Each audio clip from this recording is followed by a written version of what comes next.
Good morning students. हमारे first to fifth chapter तक complete हो चुके हैं। तो आपके जो सितंबर एग्जाम होते हैं उसमें 1 से लेके 7 तक और 11 12 तो ये आता है आपके एग्जाम में। तो मैं आपको 6 7 अभी छुड़वा रही हूँ, उसके अंदर एंगल फाइंड आउट करने होते हैं। तो इसीलिए मैंने पहले स्टार्ट करवा दिया आपको चैप्टर 12। नया चैप्टर है, आपको बहुत इजी भी लगेगा, ध्यान से समझोगे, बहुत मजा आएगा करने में। ये है हमारा हीरोन्स फॉर्मूला। हीरोन्स फॉर्मूला में हम किसी भी ट्राइंगल का एरिया निकाल सकते हैं। जैसे आपको एरिया ऑफ इक्विलेटरल ट्राइंगल का फॉर्मूला पता होगा, √3/4 a square, where a is side of the triangle. लेकिन हीरोन्स फॉर्मूला से हम आइसोसेलेस का भी निकाल सकते हैं, स्केलेन का भी निकाल सकते हैं और इक्विलेटरल का भी। मतलब ट्राइंगल का कोई भी ट्राइंगल हो, हम सब का एरिया हीरोन्स फॉर्मूला के द्वारा निकाल सकते हैं। तो ये देखो, इसमें फॉर्मूले में क्या होता है आपके, जैसे तो आपको पता है ट्राइंगल की 3 साइड होती हैं, A, B एंड C। तो इसमें सबसे पहले हम निकालते हैं सेमी पेरीमीटर ऑफ ट्राइंगल। इसको हम डिनोट करते हैं स्मॉल s से। S होता है हमारा semi perimeter of triangle. Semi perimeter का मतलब होता है जितनी भी हमारी ट्राइंगल की साइड है उन सब का सम, यानी A + B + C। ये आपका हो गया पेरीमीटर। सेमी पेरीमीटर डिवाइड में 2, तो S = A + B + C divide में 2। यहां से आपका S आ जाएगा। उसके बाद area of triangle is equal to √S S - A S - B S - C। ये होता है हमारा area of triangle by using Heron's formula. ये हमारा फॉर्मूला है, ठीक है। अब मैं आपको क्वेश्चन करके बताती हूँ और अच्छे से समझ में आएगा। एक्सरसाइज 12.1, इसका देखिए फर्स्ट क्वेश्चन है आपका, a traffic signal board indicating school ahead is an equilateral triangle with side a. मतलब जो ट्रैफिक सिग्नल बोर्ड है वो हमारा इक्विलेटरल ट्राइंगल की शेप में है और जिसकी साइड हमें दी हुई है a. Find area of signal board using Heron's formula if perimeter is 180 centimetre. इसका पेरीमीटर हमें दिया हुआ है 180 centimetre. What will be the area of signal board. हमें सिग्नल बोर्ड का एरिया फाइंड आउट करना है। पेरीमीटर हमें दिया हुआ है और इक्विलेटरल ट्राइंगल है, तो इक्विलेटरल ट्राइंगल की ऑल साइड्स आर इक्वल, तो तीनों साइड उसकी क्या हो जाएंगी, ए।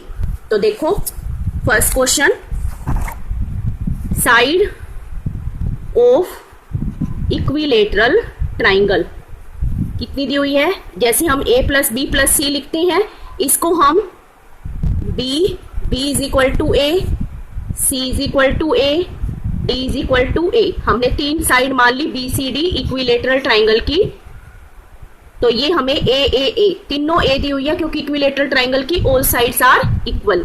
फिर हमें निकालना है, इसको हम सीधा भी निकाल सकते हैं √3/4 a स्क्वेयर करके, लेकिन इसमें हमें फाइंड आउट करना है यूजिंग हीरोन फॉर्मूला। पेरीमीटर हमें दिया हुआ है, perimeter is equal to 180 centimetre. तो पेरीमीटर क्या होता है, तीनों साइड का प्लस। तो साइड हमारी दी हुई है A इज इक्वल टू 180। तो यहां से हम A की वैल्यू निकाल सकते हैं। 3A is equal to 180 and A is equal to 60 centimetre. तो तीनों साइड हमारी 60 की हो गई, ठीक है। अब हम क्या निकालेंगे फॉर्मूले में, सेमी पेरीमीटर, यानी S is equal to A भी हमारी 60, मतलब B हमारी 60 हो गई, C भी हमारी 60 हो गई और D भी हमारी 60 हो गई। इन तीनों को प्लस करके और डिवाइड में 2, तो 180/2, ये आ गया हमारा 90 सेंटीमीटर। अब निकालेंगे एरिया ऑफ सिग्नल बोर्ड। तो देखिए अंडर द रूट S की वैल्यू हमारी 90 माइनस A यानी 60, 90 minus C 60 and 90 minus D यानी 60। ये आ गया। तो ये देखिए 90 में से 60 माइनस करोगे, यहाँ पर कोई भी साइन नहीं है तो इसका मतलब मल्टीप्लाई का साइन है, 30 इंटू 30। अब हमें इसका रूट निकालना है, तो इसके आप कोशिश कीजिएगा बच्चों कि जो हमें इसके फैक्टर बनाने हैं वो कम से कम बनाएं। अगर आप 2 2 2 2 करके ऐसे बनाओगे 2 मल्टीप्लाई 2, तो उसमें आपको बाहर निकालने में प्रॉब्लम आएगी। अब यहाँ पर देखिए, जो डबल होता है उसको हम सिंगल निकाल लेते हैं एक बार। अंदर क्या बच गया, 90 इंटू 30। ठीक है, अब देखिए 90 को हम क्या लिख सकते हैं, 30 तो बाहर है आपका, 90 को क्या लिख सकते हो, 30 इंटू 3, 33 जा 90 और मल्टीप्लाई में 30। इसके ज्यादा फैक्टर अंदर वाले के मत करना। अगर कोई मान लो पहले से ही डबल है तो उसको सिंगल करके बाहर ले आओ, क्योंकि अंडर रूट के अंदर जब एक डिजिट का स्क्वायर हो जाता है तो वो अपने आप ही सिंगल हो जाता है। पता होगा आपको, जैसे देखो रूट के अंदर मान लो मैं लिखती हूँ 2 इंटू 2, तो ये हो गया रूट 2 का स्क्वायर, तो ये बाहर कैसे आ जाएगा 2, और रूट की वैल्यू होती है हमारी 1/2 और इसका स्क्वायर, 2 से 2 कैंसिल, तो ये देखो सिंगल बाहर आ गया। तो मैंने आपको ये एग्जांपल दे दिया, ये आपको करना नहीं है, तो इसीलिए मैं कह रही हूँ यहाँ पर अगर कोई भी डिजिट आपकी डबल हो उसको सिंगल लेके करके बाहर ले आओ। अंदर हमारा देखो अब ये बच गया, तो इसमें देखो 30 के भी पेयर बन रहा है ना, जिसका पेयर बन रहा है उसको सिंगल करके बाहर ले आओ। तो ये क्या आ जाएगा हमारा 30 इंटू 30 रूट 3। अब रूट 3 के तो और फैक्टर नहीं हो सकते, तो इसको एज इट इज छोड़ दो। ये आ गया आपका 900 रूट 3 सेंटीमीटर स्क्वायर। तो ये था आपका फर्स्ट क्वेश्चन। ठीक है, अब आ जाओ सेकंड क्वेश्चन पे। सेकंड क्वेश्चन देखो, the triangular side walls of a flyover have been used for advertisement. Sides of the walls are 122 meter, 22 meter and 120 meter. मतलब तीनों साइड हमारी अलग अलग हैं, तो इसका मतलब क्या है, हमारी जो ट्राइंगुलर शेप है वो क्या है, scalene triangle. Advertisement yield an earning of ₹5,000 per meter square per year. A company hired one of its wall for 3 months. How much rent did it पे, मतलब एक वॉल को वो 3 महीने के लिए रेंट पर लेती है, तो उसको कितना रेंट पे करना पड़ेगा।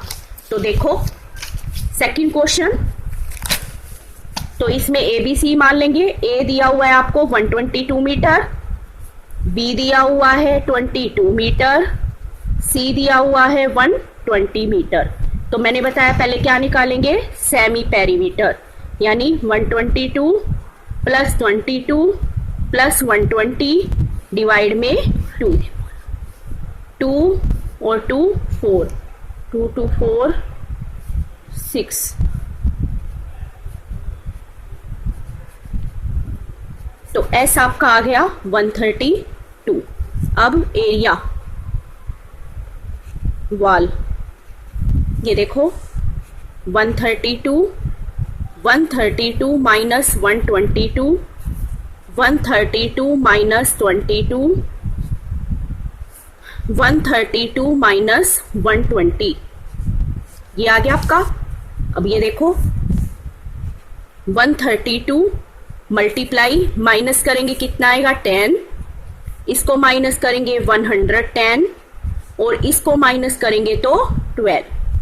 अब देखो यहां पर जो आपका इजी हो सके, ये देखो अब इसको मैं क्या लिख सकती हूँ, 110 को 10 इंटू 11 मल्टीप्लाई करेंगे, इसके फैक्टर करोगे तो ये 110 आ जाएगा, और इसको 12 ही रहने दो, अभी बताती हूँ क्यों। ये देखो 10 का पेयर बन गया, इस 10 को बाहर ले आओ।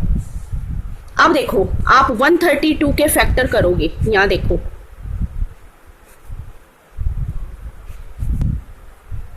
ये देखो क्या बन रहा है, 2 2 जा 4 3 जा 12, 12 इंटू 11 लिख दे, यहाँ पर हमारा बाहर आ जाएगा, फिर इसको लिख देते हैं 12 इंटू 11, और ये देखो 11 इंटू 12। अब देखो एक पेयर आपका ये बन गया और एक ये बन गया, तो 10 इंटू 11, ये आ गया आपका, मल्टीप्लाई करोगे 130 सेंटीमीटर स्क्वायर। ठीक है, अब वो देखो अर्निंग, उसकी अर्निंग है 5000 पर मीटर स्क्वायर पर ईयर। तो ये देखो अर्निंग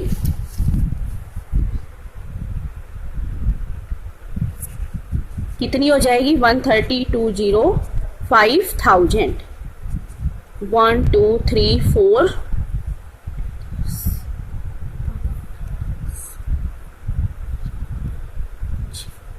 ये आ गया आपको, ठीक है।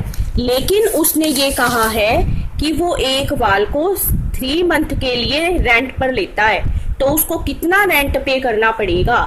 तो आप ये देखो, हमारे एक ईयर में कितने मंथ होते हैं 12, एक ईयर में मंथ होते हैं 12, तो 3 मंथ के कितने बनेंगे 4 बनेंगे।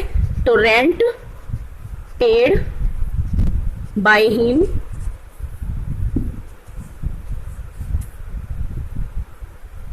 डिवाइड में 4, क्योंकि 3 महीने के आपके 4 बनेंगे, 3 4 जा 12। अब इसको 4 से हम डिवाइड कर देंगे, ये देखो